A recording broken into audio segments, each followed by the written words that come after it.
ناظرین آداب، real views کے خبرنامے میں آپ کا استقبال ہے۔ آئیے نظر ڈالتے ہیں اہم خبروں پر۔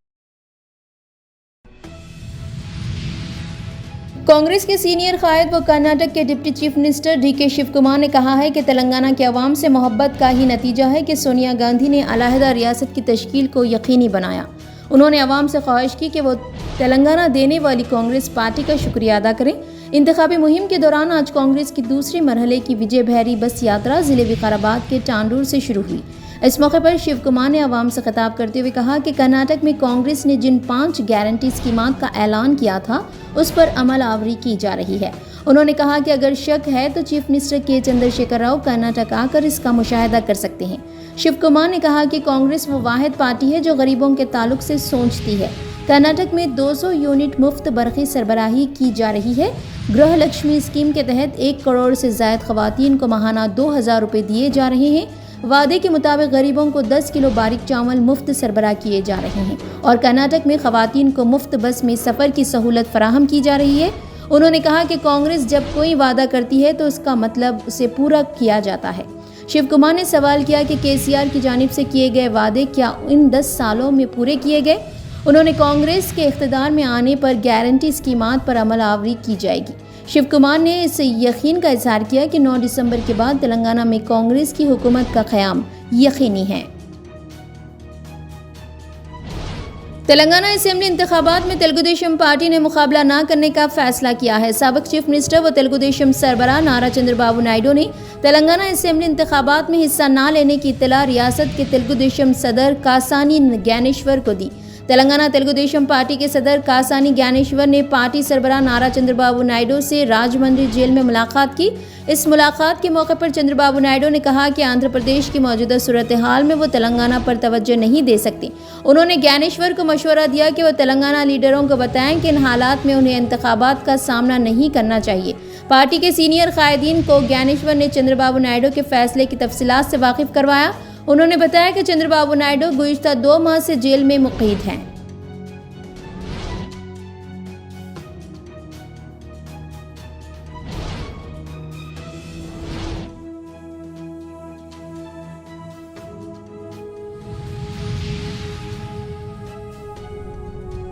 ترکی میں غزہ پر اسرائیلی حملوں کے خلاف اور فلسطین کے عوام کے ساتھ اظہار یکجہتی کے لیے تاریخی ریلی نکالی گئی۔ ترکی کے صدر طیب اردگان نے ہفتے کو استنبول ایئرپورٹ پر فلسطینیوں کے ساتھ اظہار یکجہتی کی ریلی سے خطاب کیا جس میں لاکھوں افراد نے شرکت کی۔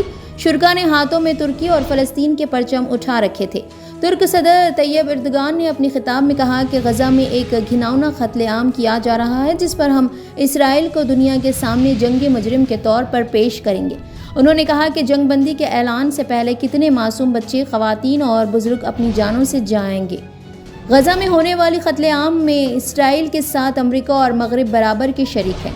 اردگان نے مزید کہا کہ اسرائیل گزشتہ 22 دنوں سے غزہ میں جنگی جرائم کر رہا ہے اور مغربی سیاستدانوں سے لے کر میڈیا تک سب قتل عام کو جائز قرار دینے کے لیے متحرک ہو گئے ہیں۔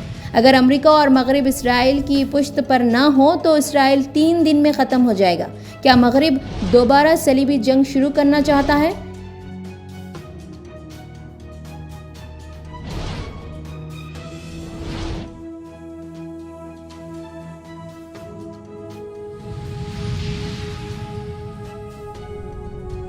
طواف کعبہ ایک ایسا عمل ہے جو کم یا زیادہ تعداد کے ساتھ 24 گھنٹے جاری رہتا ہے۔ موسم گرما ہو یا ٹھنڈا، بارش ہو یا طوفان، طواف زائرین مصروف طواف کرتے ہوئے نظر آتے ہیں۔ کل رات مکے میں شدید بارش ہوئی۔ اطلاعات کے مطابق سڑکیں زیر آب آ گئی۔ ذرائع کے مطابق مسجد الحرام میں عمرہ زائرین بارش کے دوران طواف اور عبادت میں مصروف رہے۔ انہوں نے دعائیں بھی کی۔ القرآن چینل سے بارش کے دوران طواف کے براہ راست مناظر دنیا بھر میں دکھائے گئے۔ واضح رہے کہ حرمین شریفین انتظامیہ نے مسجد الحرام کی خدمت پر مامور متعدد سرکاری اداروں کے تعاون سے مسجد الحرام میں بارش کے مسائل سے نمٹنے کے لیے ہنگامی اسکیموں پر عمل درآمد شروع کر رکھی ہے۔ حرمین شریفین انتظامیہ کی کوشش ہے کہ عبادت کے دوران زائرین کی سلامتی کو یقینی بنایا جائے۔ بارش کے دوران مطاف، نماز کے مقامات، داخلی راستوں پر فوری طور پر پانی کی نکاسی اور فرش خشک کیے جانے کو یقینی بنایا جا رہا ہے۔ حیدرآباد کے پرانے شہر میں 30 لاکھ روپے نقد رقم پولیس نے تلاشی مہم کے دوران ضبط کر لی۔ اس سلسلے میں 3 افراد کو گرفتار کیا گیا، جن کی شناخت سرینیواس، سری سیلم گوڑ اور سریش کے طور پر کی گئی ہے۔ ان تمام کا تعلق مشیرآباد اور بوئن پلی سے بتایا گیا ہے۔ پولیس کے مطابق south zone task force team کی جانب سے بڑا بازار یاقوت پورہ علاقے میں گاڑیوں کی تلاشی مہم انجام دی جا رہی تھی کہ یہ افراد مشتبہ حالت میں بیگ میں رقم لے کر جا رہے تھے۔ انہیں پکڑ کر پوچھ تاچھ کی گئی، وہ رقم سے متعلق صحیح جواب دینے میں ناکام رہے۔ شبہ کیا جاتا ہے کہ یہ حوالے کی رقم ہے۔ ٹاسک فورس نے ملزمین کو رین بازار پولیس کے حوالے کر دیا اور مصروف تحقیقات ہے۔ یہاں یہ ذکر بیجا نہ ہوگا کہ انتخابی ضابطۂ اخلاق کے نفاذ کے بعد سے حیدرآباد میں جگہ جگہ پولیس کی جانب سے گاڑیوں کی تلاشی مہم انجام دیتے ہوئے بھاری رقم ضبط کی جا رہی ہے۔ کانگریس پارٹی میں ٹکٹوں کی تقسیم کے مسئلے پر قائدین میں ناراضگی اور برہمی دیکھی جا رہی ہے۔ حیدرآباد کے جوبلی ہلز اسمبلی حلقے سے سابق رکن اسمبلی وشنو وردھن ریڈی کو ٹکٹ نہ دینے پر ان کے حامیوں نے گاندھی بھون پر پتھراؤ کیا اور کانگریس کے جھنڈے جلا ڈالے۔ اس کے علاوہ ریونت ریڈی کی تصاویر کو بھی پھاڑ دیا گیا۔ جمعے کی رات کانگریس پارٹی نے امیدواروں کی دوسری فہرست جاری کی تھی، جس میں کئی حقیقی قائدین کو ٹکٹ نہ دینے کی شکایت کی گئی ہے۔ حکومت نے کہا ہے کہ اسرائیل نے جمعے کو غزہ کی پٹی میں مواصلات اور زیادہ تر انٹرنیٹ منقطع کر دیے۔ حکومت کے میڈیا آفس نے کہا ہے کہ اسرائیل شمالی غزہ میں شدید حملوں کے بعد فضائی، زمینی اور سمندری راستوں سے قتل عام کا ارتکاب کرنے کے لیے یہ اقدام اٹھا رہا ہے۔ غزہ میں AFP کے صحافیوں نے تصدیق کی کہ وہ صرف محدود علاقوں میں بات چیت کرنے کے قابل ہیں، جہاں وہ سرحد پار اسرائیلی نیٹ ورک سے رابطہ قائم کر سکتے ہیں۔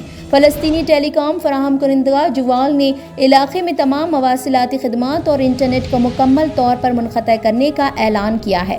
جوال نے اپنے فیس بک پیج پر لکھا کہ گزشتہ 1 گھنٹے میں ہونے والی شدید بمباری نے غزہ کو بیرونی دنیا سے ملانے والے باقی تمام بین الاقوامی تمام راستوں کو برباد کر دیا گیا۔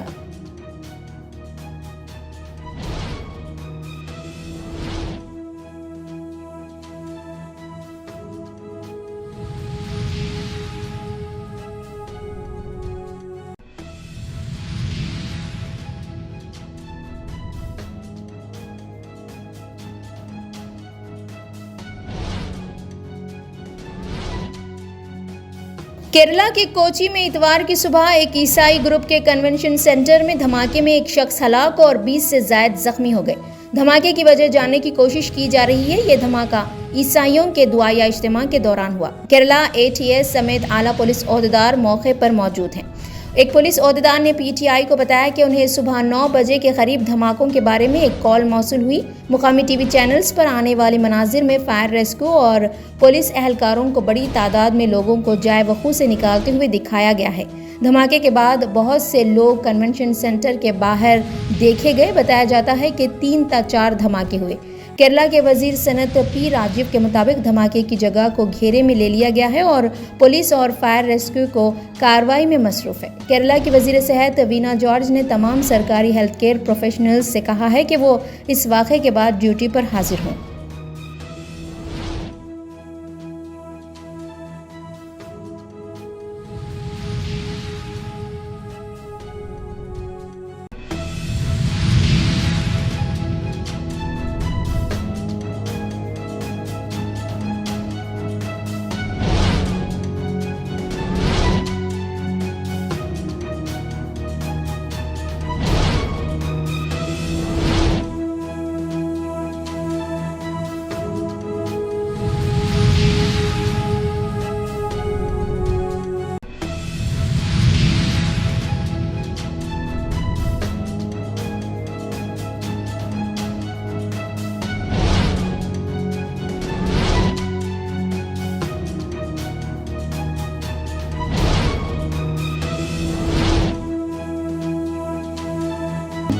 خبرنامے میں فی الحال اتنا ہی۔ تازہ ترین خبروں کو دیکھنے کے لیے آپ دیکھتے رہیے ریئل ویوز۔ چینل کو لائک، شیئر اور سبسکرائب کرنا نہ بھولیں۔